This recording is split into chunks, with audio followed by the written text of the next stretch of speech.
Hello ಕರ್ನಾಟಕದ ಸ್ಪರ್ಧಾರ್ಥಿಗಳಿಗೆ ನಮಸ್ಕಾರಗಳು. ಈ ವಿಡಿಯೋದಲ್ಲಿ ನಾವೇನಪ್ಪ ಅಂತಂದರೆ ಡಿಸೆಂಬರ್ 17 ಮತ್ತು 18ರ ಪ್ರತಿದಿನದ ಪ್ರಚಲಿತ ವಿದ್ಯಮಾನಗಳನ್ನು ಡಿಸ್ಕಸ್ ಮಾಡೋಣ.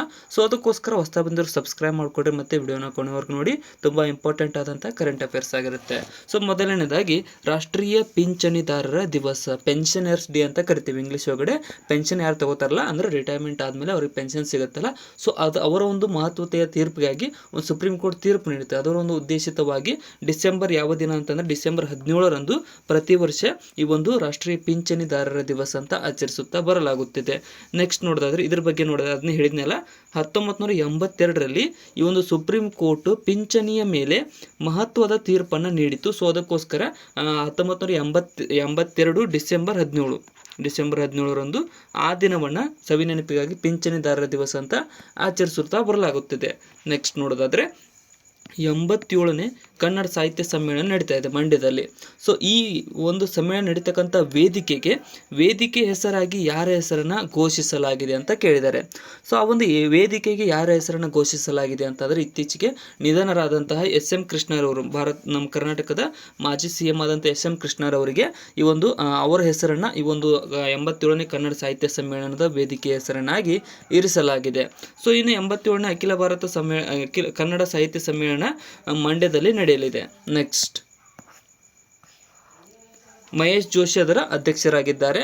ಇನ್ನು ಯಾವ ರಾಜ್ಯ ಸರ್ಕಾರವು ಕುಶಲಕರ್ಮಿಗಳನ್ನು ಸಬಲೀಕರಣಗೊಳಿಸಲು ಕಲೆಂಜರ್, ನೋಡ್ರಿ ಸ್ಪೆಲ್ಲಿಂಗ್ ಕಲೆಂಜರ್ ಇಂಗ್ಲೀಷ್ ಒಳಗಡೆ ಒಂದು ಸ್ವಲ್ಪ ಡಿಫ್ರೆಂಟ್ ಬರುತ್ತೆ, ಕಲೆಂಜರ್ ಕರಕುಶಲ ಯೋಜನೆಯನ್ನು ಪ್ರಾರಂಭಿಸಿದೆ ಅಂತ ಕೇಳಿದ್ದಾರೆ. ಸೊ ಕಲೆಂಜರ್ ಕರಕುಶಲ ಯೋಜನೆಯನ್ನು ಯಾವ ರಾಜ್ಯ ಸರ್ಕಾರಪ್ಪ ಅಂತಂದ್ರೆ ಇದು ತಮಿಳುನಾಡು ರಾಜ್ಯ ಸರ್ಕಾರ ಪ್ರಾರಂಭಿಸಿದೆ. ನೆಕ್ಸ್ಟ್ ನೋಡೋದಾದರೆ ಕಲೆಂಜರ್ ಕರಕುಶಲ ಯೋಜನೆ. ನೆಕ್ಸ್ಟ್ ನೋಡೋದಾದರೆ ಭಾರತವು ಯಾವ ವರ್ಷದೊಳಗೆ ಭಾರತ್ ಅಂತರಿಕ್ಷ ನಿಲ್ದಾಣವನ್ನು ಪ್ರಾರಂಭಿಸಲಿದೆ ಅಂತ ಕೇಳಿದ್ದಾರೆ. ಅಂದರೆ ಯಾವ ವರ್ಷದ ಒಳಗಾಗಿ ನಮ್ಮ ದೇಶ ಅಂತರಿಕ್ಷ ಸ್ಪೇಸ್ ಸ್ಟೇಷನನ್ನು ಯಾವ ವರ್ಷದಲ್ಲಿ ಸ್ಥಾಪಿಸಲಿದೆ ಅಥವಾ ಅಭಿವೃದ್ಧಿಪಡಿಸಲಿದೆ ಅಂತ ಕೇಳಿದ್ದಾರೆ. ಸೊ ಅದು ಯಾವ ವರ್ಷ ಅಂದರೆ ಆಪ್ಷನ್ ಬಿ 2035 ಅಂತ ಇವರು ಟಾರ್ಗೆಟನ್ನು ಕೊಟ್ಟಿದ್ದಾರೆ. ನೆಕ್ಸ್ಟ್ ಟೈಮ್ ನಿಯತಕಾಲಿಕೆಯು ಯಾರನ್ನು 2024ರ ಟೈಮ್ಸ್ ವರ್ಷದ ವ್ಯಕ್ತಿಯಾಗಿ ಆಯ್ಕೆ ಮಾಡಿದೆ ಅಂತ ಕೇಳಿದ್ದಾರೆ. ಸೊ ಟೈಮ್ ನಿಯತಕಾಲಿಕೆಯು ಯಾರನ್ನು 2024ರ ಟೈಮ್ಸ್ ವರ್ಷದ ವ್ಯಕ್ತಿಯಾಗಿ ಆಯ್ಕೆ ಮಾಡಿದೆ ಅಂತ ಅಂದರೆ ಇಲ್ಲಿ ಆಪ್ಷನ್ ಸಿ ನೋಡಿ, ಡೊನಾಲ್ಡ್ ಟ್ರಂಪ್ ಇವರು ಅಮೆರಿಕದ ಅಧ್ಯಕ್ಷರಾಗಿದ್ದಾರೆ. ಇತ್ತೀಚೆಗೆ ಎಲೆಕ್ಷನ್ನಲ್ಲಿ ಗೆದ್ದು ಇವರನ್ನು 2024ರ ಟೈಮ್ಸ್ ಮ್ಯಾಗಝಿನ್ ವತಿಯಿಂದ ವರ್ಷದ ಒಂದು ಅಂದರೆ ಅವ್ರ ಫ್ರಂಟ್ ಪೇಜ್ನಲ್ಲಿ ಒಬ್ಬ ವ್ಯಕ್ತಿಯ ಬಗ್ಗೆ ಹೇಳ್ತಾರೆ. ಸೊ ಅದು ಇವರನ್ನು ಆಯ್ಕೆ ಮಾಡಿದ್ದಾರೆ. ಟೈಮ್ ಮ್ಯಾಗಝಿನ್ ಅನ್ನುವಂಥದ್ದು ಅಮೆರಿಕದ ಪತ್ರಿಕಾಗೋಷ್ಠಿಯಾಗಿದೆ. ನೆಕ್ಸ್ಟ್ ನೌಕಾಪಡೆಯ ಮುಂಬೈ ಮುಖ್ಯ ಕಚೇರಿಯ ಪಶ್ಚಿಮ ಕಮಾಂಡ್ನ ವೈದ್ಯಕೀಯ ಮುಖ್ಯಸ್ಥರಾಗಿ ಯಾರು ಅಧಿಕಾರ ಸ್ವೀಕರಿಸಿದ್ದಾರೆ ಅಂತ ಕೇಳಿದ್ದಾರೆ. ನೋಡ್ರಿ, ನೌಕಾಪಡೆಯ ಮುಂಬೈ ಕಚೇರಿಯ ಪಶ್ಚಿಮ ಕಮಾಂಡ್ನ ವೈದ್ಯಕೀಯ ಮುಖ್ಯಸ್ಥರಾಗಿ ಯಾರು ಅಧಿಕಾರವನ್ನು ಸ್ವೀಕರಿಸಿದ್ದಾರೆ ಅಂತಂದರೆ ಇವರು ಡಾಕ್ಟರ್ ಕೃಷ್ಣಮೂರ್ತಿ ಅವರು ಅಧಿಕಾರವನ್ನು ಸ್ವೀಕರಿಸಿದ್ದಾರೆ. ನೆನಪಿರಲಿ ಸ್ನೇಹಿತರೆ, ಡಾಕ್ಟರ್ ಕೃಷ್ಣಮೂರ್ತಿ ಅಂತಂದರೆ ಇವರು ನೌಕಾಪಡೆಯ ಮುಂಬೈ ಮುಖ್ಯ ಕಚೇರಿಯ ಪಶ್ಚಿಮ ಕಮಾಂಡ್ನ ವೈದ್ಯಕೀಯ ಮುಖ್ಯಸ್ಥರಾಗಿ ಅಧಿಕಾರವನ್ನು ಸ್ವೀಕರಿಸಿದವರು. ನೆಕ್ಸ್ಟ್ ನೋಡೋದಾದರೆ ಇತ್ತೀಚೆಗೆ CSIR ಸಂಸ್ಥೆ ಬರುತ್ತಲ್ಲ, CSIR ಸಂಸ್ಥೆ ಮತ್ತು IISR ಅಭಿವೃದ್ಧಿಪಡಿಸಿರ್ತಕ್ಕಂಥ ದೇಶದ ಮೊದಲ ಶುಂಠಿ ತಳಿಯ ಹೆಸರೇನು ಅಂತ ಕೇಳಿದ್ದಾರೆ. ಅಂದರೆ CSIR ಮತ್ತು ISIR ಫುಲ್ ಫಾರ್ಮ್ನ ನಾನು ನಿಮಗೆ ನೆಕ್ಸ್ಟ್ ಹೇಳ್ತೇನೆ, ಅಂದರೆ ಇದ್ರ ನೆಕ್ಸ್ಟ್ ಇದೆ ನೋಟ್ಸಲ್ಲಿ. ಸೊ ಬಟ್ ಏನಪ್ಪ ಅಂತಂದರೆ ಅದರ ಹೆಸರೇನು, ಶುಂಠಿ ಅಭಿವೃದ್ಧಿಪಡಿಸಿದವೆ, ಅದರ ಹೆಸರೇನು? ಸೊ ಭಾಳ ಸಲ ಎಕ್ಸಾಮ್ದ ಒಳಗಡೆ ಬಂದಿದ್ದಾವೆ ಸ್ನೇಹಿತರೆ. ಏನಪ್ಪ ಅಂತಂದರೆ ಈ ಒಂದು ಬೀಜ ಅಥವಾ ಯಾವುದೇ ಒಂದು ಕೃಷಿಯ ತಳಿಯ ಹೆಸರನ್ನು, ಸೊ ಕೃಷಿ ಆಗಲಿ ದನಕರುಗಳಾಗಲಿ ಅದರ ಬಗ್ಗೆ ಕೇಳಿದ್ದಾರೆ. ಸೊ ಇಲ್ಲಿ ನೋಡೋದಾದರೆ ಅದರ ಹೆಸರೇನಪ್ಪ ಅಂತಂದರೆ IISR ಸುರಸ ನೋಡ್ಕೊಡ್ರಿ. ಸುರಸ ಅಂತಂದ್ರೆ ಇಂಗ್ಲೀಷ್ ಒಳಗಡೆ ಒಂದ್ಸಲ ಬರೀತೀನಿ ನೋಡ್ರಿ, ಸುರಸ ಅನ್ನುವಂಥದ್ದು ಅದರ ಹೆಸರಾಗಿದೆ, IISR ಸುರಸ, ನೆನ್ಪಿಟ್ಕೊಡ್ರಿ. ನೆಕ್ಸ್ಟ್ ಇನ್ನು CSIR ಫುಲ್ ಫಾರ್ಮ್ ಏನಪ್ಪ ಅಂತಂದರೆ council of scientific and industrial research ಅನ್ನೋದು CSIRನ ಫುಲ್ ಫಾರ್ಮ್ ಆಗುತ್ತೆ. ಇನ್ನು IISR ಅಂತ ಅಂದರೆ ಇನ್ಸ್ಟಿಟ್ಯೂಟ್ ಆಫ್ ಸ್ಪೈಸಸ್ ರಿಸರ್ಚ್ ಅನ್ನುವಂಥದ್ದು IISRನ ಫುಲ್ ಫಾರ್ಮ್ ಆಗುತ್ತೆ. ಸೊ ಇದ್ರ ಬಗ್ಗೆ ತಲೆ ಕೆಡಿಸ್ಕೊಬಿಟ್ರೆ ನೆಕ್ಸ್ಟ್ ಕ್ವಶನ್ ಇದು. ನೆಕ್ಸ್ಟ್ ನೋಡೋದಾದರೆ 10ನೇ ಆವೃತ್ತಿಯ ವಿಶ್ವ ಆಯುರ್ವೇದ ಕಾಂಗ್ರೆಸ್ ಮತ್ತು ಆರೋಗ್ಯ ಎಕ್ಸ್ಪೋ, 10ನೇ ಆವೃತ್ತಿಯ ವಿಶ್ವ ಆಯುರ್ವೇದ ಆರೋಗ್ಯ ಕಾಂಗ್ರೆಸ್ ಮತ್ತು ಎಕ್ಸ್ಪೋನ ಈ ಸಮ್ಮೇಳನವನ್ನು ಎಲ್ಲಿ ನಡೆಸಲಾಗಿದೆ ಅಥವಾ ಎಲ್ಲಿ ಹಮ್ಮಿಕೊಳ್ಳಲಾಗಿದೆ ಅಂತ ಕೇಳಿದ್ದಾರೆ. ಸೊ ಇದನ್ನು ಎಲ್ಲಿಯಪ್ಪ ಅಂತಂದರೆ ಆಪ್ಷನ್ ಡಿ ಡೆಹ್ರಾಡೂನ್, ಉತ್ತರಾಖಂಡದ ಡೆಹ್ರಾಡೂನ್. ಉತ್ತರಾಖಂಡದ ಡೆಹ್ರಾಡೂನ್ನಲ್ಲಿ ಇದನ್ನು ಅಭಿವೃದ್ಧಿಪಡಿಸಲಾಗಿದೆ ಅಥವಾ ಇದನ್ನು ನಡೆಸಲಾಗಿದೆ. ನೆಕ್ಸ್ಟ್ ಸ್ವಲ್ಪ ಬ್ಯಾಕ್ಗ್ರೌಂಡ್ ನಾಯ್ಸ್ ಇದೆ, ಅಡ್ಜಸ್ಟ್ ಮಾಡಿಕೊಡ್ರಿ. ರಾಷ್ಟ್ರೀಯ ವಲಸೆಗಾರರ ದಿವಸ ಅಂತ ಯಾವ ದಿನದಂದು ಆಚರಿಸಲಾಗುತ್ತದೆ ಅಂತ ಕೇಳಿದ್ದಾರೆ.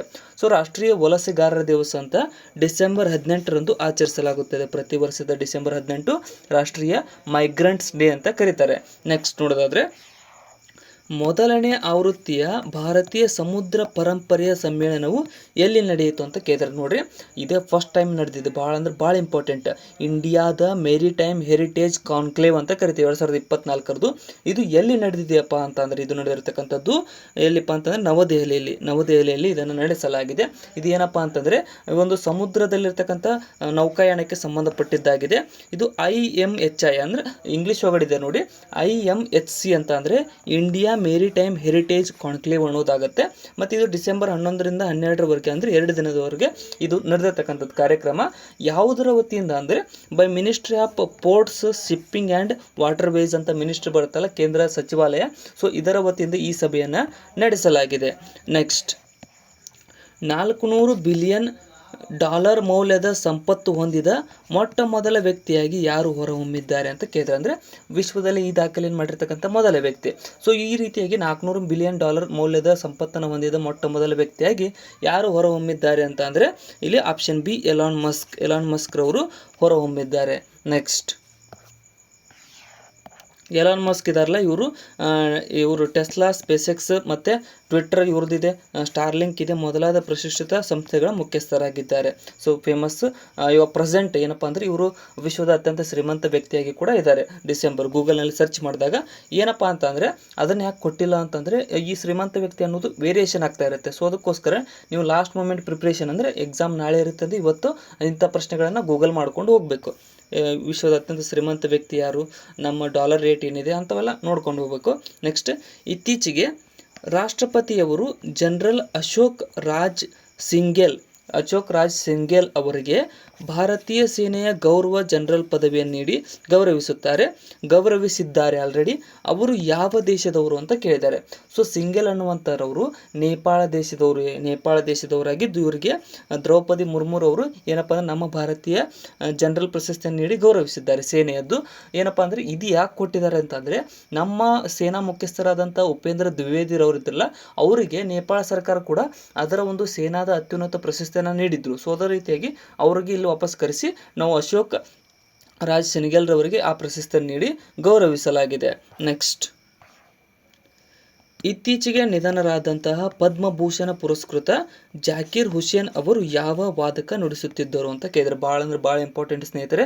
ಏನಪ್ಪ ಅಂದರೆ ಜಾಕೀರ್ ಹುಸೇನ್ ಇವರು ಇಂಡಿಯನ್ ಕ್ಲಾಸಿಕಲ್ ಮ್ಯೂಸಿಕ್ಗೆ ಸಂಬಂಧಪಟ್ಟಿರ್ತಕ್ಕಂಥವ್ರು. ಇವರು ಯಾವುದಪ್ಪ ತಬಲವನ್ನು ನುಡಿಸ್ತಾ ಇದ್ರು. ಸೊ ಇವರು ಇತ್ತೀಚೆಗೆ ನಿಧನಗೊಂಡಿದ್ದಾರೆ. ಸೊ ಅವ್ರ ಬಗ್ಗೆ ನೋಡೋದಾದರೆ ಇವರು ಕ್ಲಾಸಿಕಲ್ ಇಂಡಿಯನ್ ಮ್ಯೂಸಿಕ್ ತಬಲಾ ನುಡಿಸ್ತಾ ಇದ್ರು. ಮಹಾರಾಷ್ಟ್ರದ ಮುಂಬೈ ಅವರು.